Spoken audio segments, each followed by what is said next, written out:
Last time on Dragon Ball Z. Oh, Goku boy. What? What are you, gay? Yeah. What?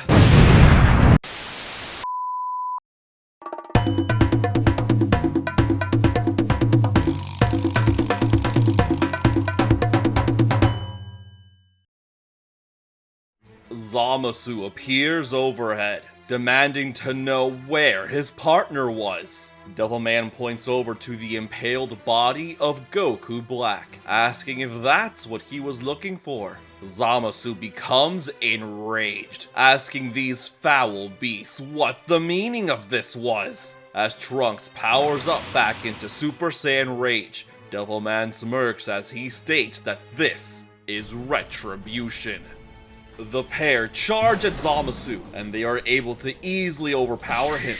He wasn't nearly as strong as Goku Black. However, no matter how many fatal blows they strike, Zamasu is able to easily regenerate. Zamasu mocks them, stating that his immortality makes him impervious to any harm. He had conquered death. Even though his partner may be long gone, he alone will be enough to execute his zero mortal plan. His dream of a universe without mortals would become reality. Trunks pans exhaustively as he asks Devilman if he knows anything that could possibly take him out. Devilman grins as he says he may have one idea that could work. He requests that Trunks stand down for now as the Saiyan nods. He could trust this man, even if he was a devil. As Devilman strikes Zamasu in a barrage of stabs with his pitchfork, he taunts the Kai, asking him what he truly desires. Zamasu reiterates that he wants to bring justice to this realm and free it of mortals so that peace may reign. However, Devilman delightfully asks if that's what he really wants. Is it really justice that he desires? Or is it something more? Maybe he just wants to purge all mortals because he enjoys it. As Devilman continues to taunt and ridicule Zamasu, his rage grows more and more. Of course he was doing this for justice. There's more to this than a simple massacre for his own pleasure. He was a god. He was doing this for the good of the universe. Right? Devilman chuckles with delight. He could sense the storm brewing in the Kai's heart. Zamasu was at the tipping point. This was it! Would you like to know what I think? I think that this Zero Mortals plan was never about altruistic justice or peace. You did this simply because you wanted to. You wanted to kill those you felt were simply beneath you, because you had the power to do it. You are nothing more than a sadistic killer with delusions of grandeur, hiding behind the facade of a divine god. You are a pathetic, hollow murderer and nothing more. Shut up! Yes, I did it because I was mortified at the mere sight of mortals, their disgusting habits, barbaric demeanors, and their wretched ignorance was a blight on everything I stood for. I was glad to kill them all. Zamasu begins to laugh uncontrollably as Trunks looks on in disgust. Zamasu's tirade continues. Eradicating mortals was the most fun and fulfilling thing he had ever done in his entire life, and no one could stop him from killing again.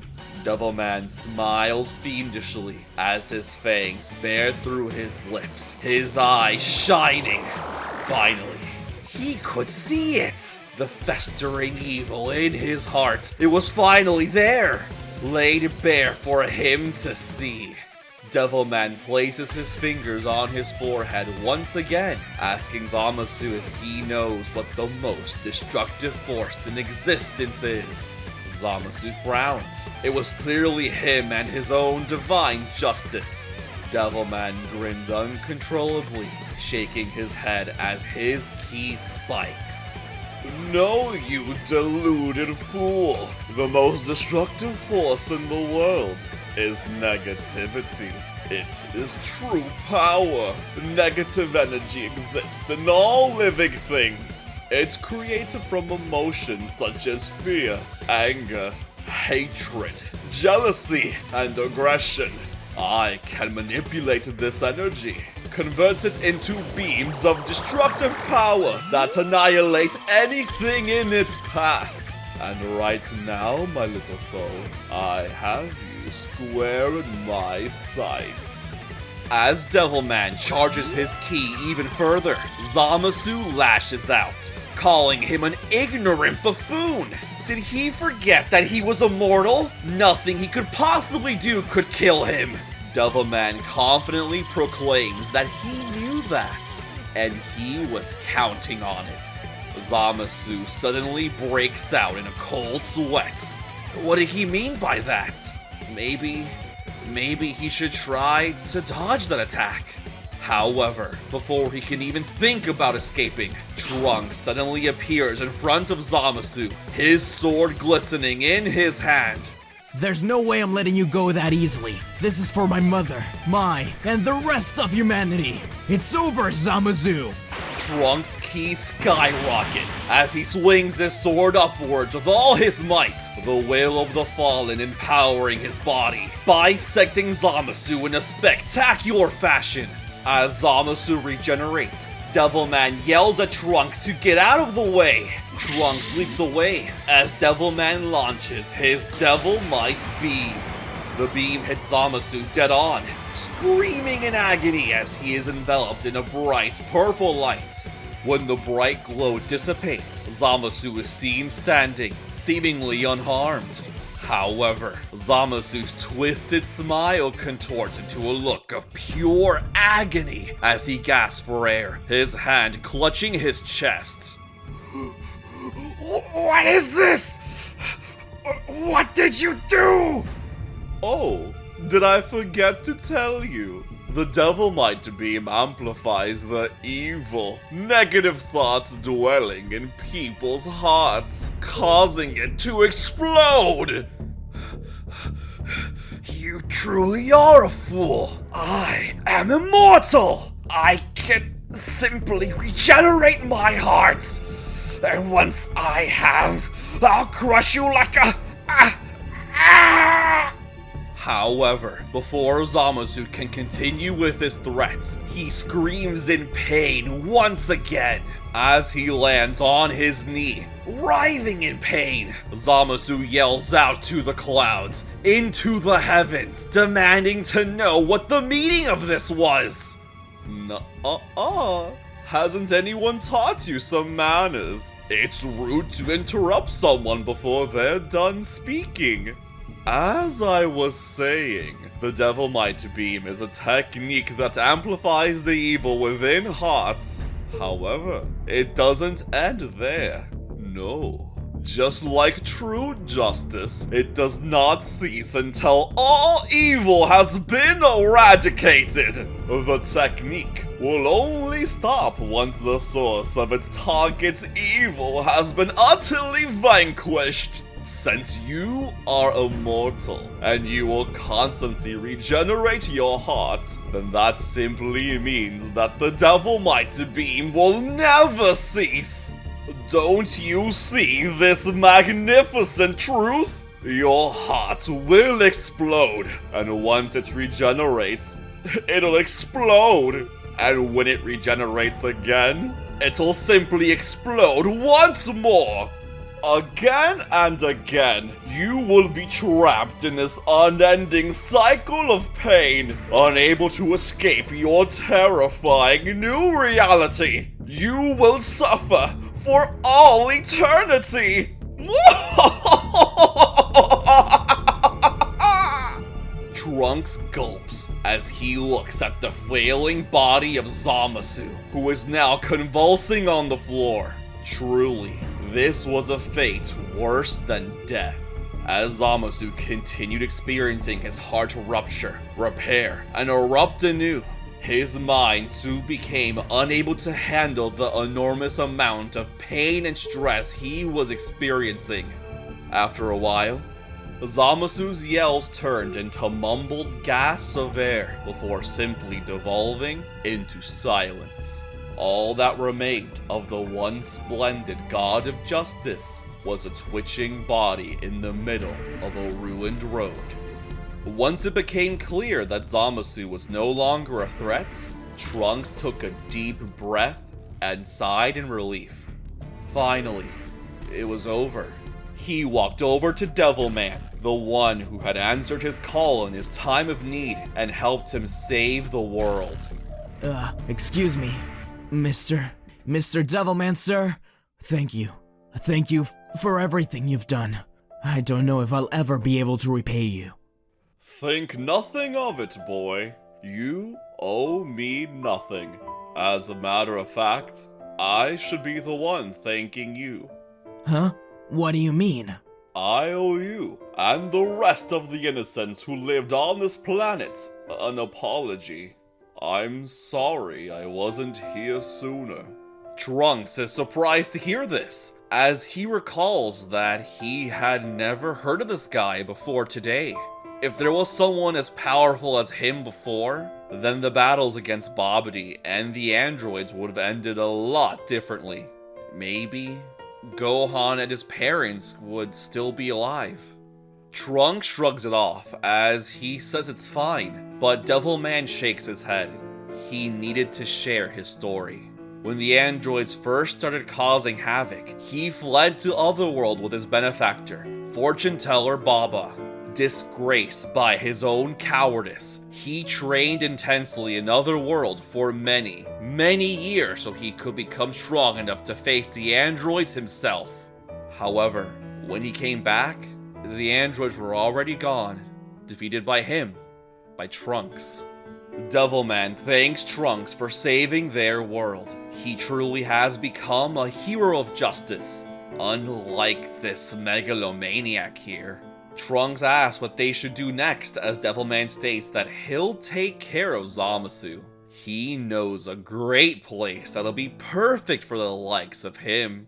As Trunks laughs nervously, Devilman points to something behind him, telling the swordsman that he should probably tend to that girl's wounds.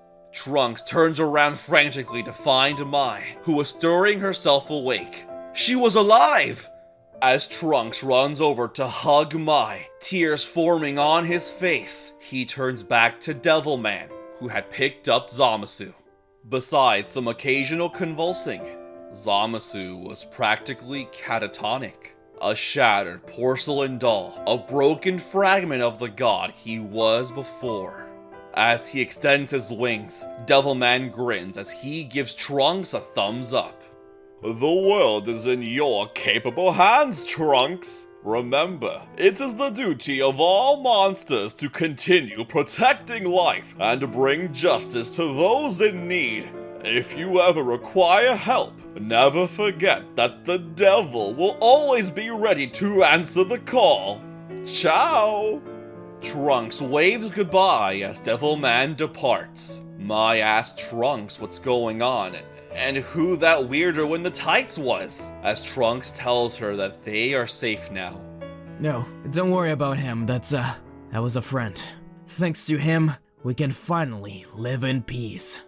Some time passes. Many, many miles away, we arrive at Baba's palace. Within its halls, Baba approaches Devilman, asking him if he could do something about all that racket coming from his bathroom. Devilman shrugs his shoulders. He personally finds the screams of the damned to be rather pleasant. Baba barks into Devilman's ears, demanding that he do something about the noise or she'll kick him out into the desert. Devilman relents, mumbling to himself that maybe he could just sew his mouth shut. Deeper inside the palace, we see Devilman's arena, the Devil's toilet.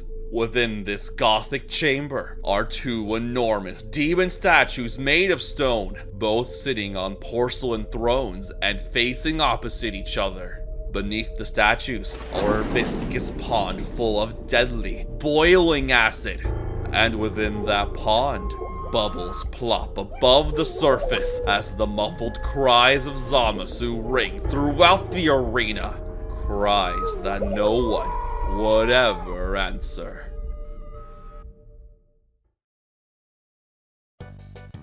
Hello everyone! Thanks for watching. This has been What If Devilman Saved the Future. You know, I never thought I'd actually finish one of my stories, but now, here we are. This is a great achievement for the channel, if I do say so myself. I've had this idea for Devilman for over 3 years now, but due to one complication or another, it wasn't able to work out. It wasn't until earlier this year that all the planets aligned and this video could finally see the light of day. I hope you all enjoyed this little series. Devilman became a hero, and Zamasu got exactly what he deserved. The Devilmite beam is no joke. I wanted to thank everyone who helped make this series a reality. Thank you to SmugStick for providing his voice for future Trunks. His voice for the character really fits so well, and I think he did a great job here. Thank you to Ozzy the Brave 92 for editing the audio in this series. I know that listening to my voice for multiple hours must have not been a fun experience. I can always count on you to make my narration sound the best they can be. Finally, thank you to the video editor, raghmane, for his immaculate work and vision. I can always trust raghmane to take on a project and knock it out of the park with his unique style. Oh, and thank you all for watching this series and giving it just so much support. I hope to bring you all a brand new series very soon. If you enjoyed the video, please leave a like, hit the subscribe button, and maybe hit the bell for any future updates. How do you feel about this series? Let me know any comments, questions, or concerns in the comments section down below. I love to hear what you all have to say. If you want to help out the channel a bit more, then please share this series around to all your friends who you know like Dragon Ball. As always, my name is Professor Chimp. Stay safe out there, and I hope to see you all next time.